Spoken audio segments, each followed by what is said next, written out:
ሰላም ቤተሰቦቼ እንዴት ናችሁ?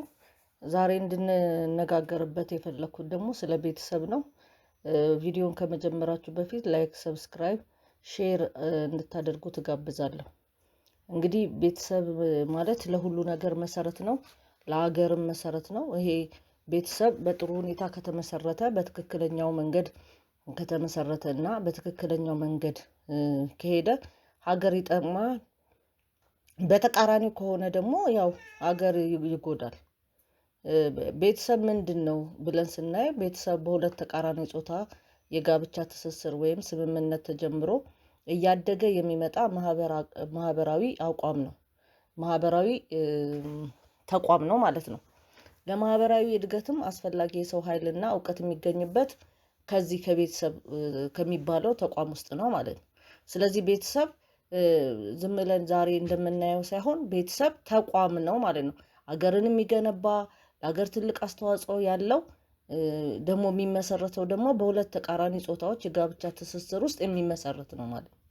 ቤተሰብ የሰው ኃይልና እውቀት ማፍራት ብቻ ሳይሆን የሰው ልጅ በመልካም ስነ ምግባር የሚታነጽበት በፍቅር፣ በደስታ፣ በቸርነት እና ርህራሄ የሚማሩበት የመጀመሪያው ትምህርት ቤት ነው ማለት ነው። እንግዲህ እዚህ ላይ በገለጽነው መሰረት ቤተሰብ ተቋም ነው። ቤተሰብ እንደገና ደግሞ በዛ ውስጥ ፍቅርን፣ ደስታን፣ ቸርነት፣ ርህራሄን የሚማሩበት ሁላችንም የተማርንበት ወይም ደግሞ ይህንን ትምህርት የምንጀምርበት ነው ማለት ነው። ቤተሰብ በአንድ ወንድና በአንዲት ሴት መካከል በፍቃደኝነት የሚጀመር እና ከጊዜ ወደ ጊዜ ደግሞ የሚያድግ ተመሳሳይ የህይወት መንገድ ካላቸው ሌሎች የቤተሰብ ማህበራት ጋር በመደመር በሰፊና በቁጥር በርካታ የሆነ ህብረተሰብ እንዲመሰረት ያደርጋል ማለት ነው። ስለዚህ አሁን አገር ስንል አገር ብቻ አይደለም። ከትንሹ ከቤተሰብ ተቋም ተነስቶ ሌሎች 2 ቤተሰብ፣ 3 ቤተሰብ፣ 4 ቤተሰብ እየሆነ ሲደመር ማህበረሰብ ይፈጥራል ማለት ነው።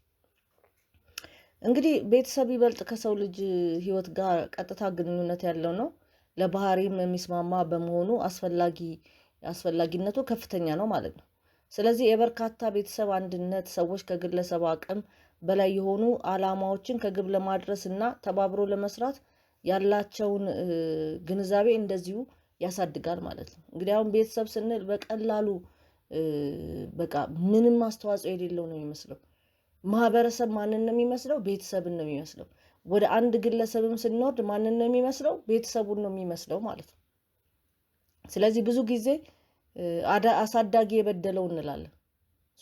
ቤተሰብ ሲያሳድገን በትክክለኛ መንገድ ካላሳደገን አውቆም ይሁን ሳያቅ በእኛ እድገት ላይ፣ በእኛ ኑሮ ላይ፣ በእኛ ተስፋ ላይ፣ በእኛ የወደፊት አኗኗር ላይ በአንድም በሌላም ተጽዕኖ አለው ማለት ነው። ስለዚህ ከማህበራዊ ተቋማት መካከል አንዱ የሆነው ይህ ቤተሰብ ሌሎች ማህበራዊ ተቋማት እንዲመሰረቱ ደግሞ የበኩሉን አስተዋጽኦ ደግሞ ያደርጋል ማለት ነው። ስለዚህ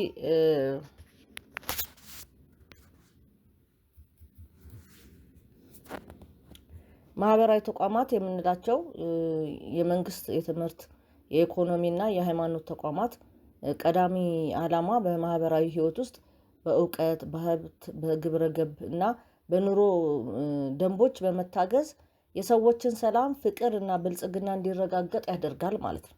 እንግዲህ አሁን ይሄ ቤተሰብ የምንለው በጣም በቀላል ነገር ውስጥ የምንወስደው ወይም የምንመድበው ነገር ለህብረተሰቡ፣ ለአገር ትልቅ አስተዋጽኦ የሚያደርግ ነው ማለት ነው። ማህበራዊ ተቋማትን ለሰው ልጆች ጥቅም እንዲቆሙ ለማድረግ ከተፈለገ በቤተሰብ ውስጥ እውነተኛ ፍቅር ላይ የተመሰረተ መሆን ይኖርበታል ማለት ነው። እንግዲህ በቤተሰብ ስናሳድግ እነዚህን በኋላ በየፍትህ ተቋማቱ፣ በየሆስፒታሉ፣ በየትምህርት ቤቱ የሚያገለግሉ ልጆች ከቤተሰብ ሲያድጉ ፍቅር ሳያገኙ ለሰው ትልቅ ግምት ሳይሰጡ የኖሩ ከሆኑ አሁን አንድ ሐኪም ለሰው ልጅ ፍቅር አይኖረውም። አንድ አስተማሪ ለተማሪዎቹ ፍቅር አይኖረውም። አንድ ወታደር ለሀገሩ ፍቅር አይኖረውም። ወይም ደግሞ ሌሎችም እንዲህ በፍትህ ላይ የሚሰሩ ዳኞችም ግድ የላቸውም ማለት ነው። ምክንያቱም ስናሳድጋቸው ግድ ብለው ወይም ደግሞ ግድ የለሽ ሆነው እንዲኖሩ ፍቅር ሳንሰጣቸው ካደግን ዞሮ ዞሮ በኋላም ለማህበራዊ ኑሯችን ላይ እነኚሁ ሰዎች ናቸው ዳኛ የሚሆኑት፣ እነኚሁ ናቸው አስተማሪዎች የሚሆኑት፣ ልጆቻችንን የሚያስተምሩት፣ እነኚሁ ሰዎች ናቸው በየሄድንበት የመንግስት ተቋማት የሚያገለግሉ ማለት ነው። ስለዚህ በቤተሰብ ላይ የሚከሰት አሉታዊ ነገር አጠቃላይ በነገ በአገልግሎት ላይ የሚሆን በተለያየ ነገር ላይ ይገጥመናል ማለት ነው። ፍቅር ስናሳድገው ፍቅር ያልሰጠነው ልጅ ነገ ደግሞ ዳኛ ወይም ጠበቃ ወይም ደግሞ ሐኪም ሲሆን ከሱ ርህራሄ መጠበቅ መቻል የለብንም ማለት ነው። በአንድም በሌላም በተለያየ ነገር ተምሮ ራሱን ችሎ አሁን ያልነው ተቋማት ውስጥ ሊሰራ ይችላል። ህብረተሰቡን ግን ለማገልገል ለህብረተሰቡ ክብር፣ ፍቅር አይኖረውም ማለት ነው። ቤተሰብ በጥበብ በገንዘብ አቅም ፍቅርን ቀዳሚ ባደረገ ስነ ምግባር እየተመራ ዘላቂነቱን ካላረጋገጠ ለህብረተሰቡ ፋይዳ የለውም ማለት ነው። በህብረተሰብ ውስጥ የሚፈጥረው እነዚህ ለምሳሌ ቅድም እንደተነጋገርነው ቤተሰብ መጀመሪያ ቤተሰብ ነው። ከቤተሰብ ደግሞ ሌሎች ቤተሰቦች አንድ ላይ ሆነው ነው አይደል ማህበረሰብ የሚፈጥሩት። ስለዚህ ማህበረሰብ ውስጥ እነዛ ቤተሰብ ውስጥ ትክክለኛ ቅድም ያልነው በተለይ ፍቅርን አስቀድሞ የሚመራ ህብረተሰብ ውስጥ ያላደገ ህፃን ወደ ህብረተሰቡ ሲሄድ ደግሞ ያው በዛው መጠን ተቃራኒውን ነገር ነው የሚፈጽመው ማለት ነው። እንግዲህ የተደላደለ ማህበራዊ እድገት ላይ የሚገኝ ቤተሰብ ከራሱ አልፎ በችግር ውስጥ የሚገኙትን ማህበረሰብ ለመርዳትና ለማገዝ እጅግ የፈጠነ ነው የሚሆነው ማለት ነው። በተቃራኒው ያደገ የተደላደለ ማህበረሰብ ውስጥ እንግዲህ መደላደል ማለት በሀብት ብቻ መኖር አይደለም።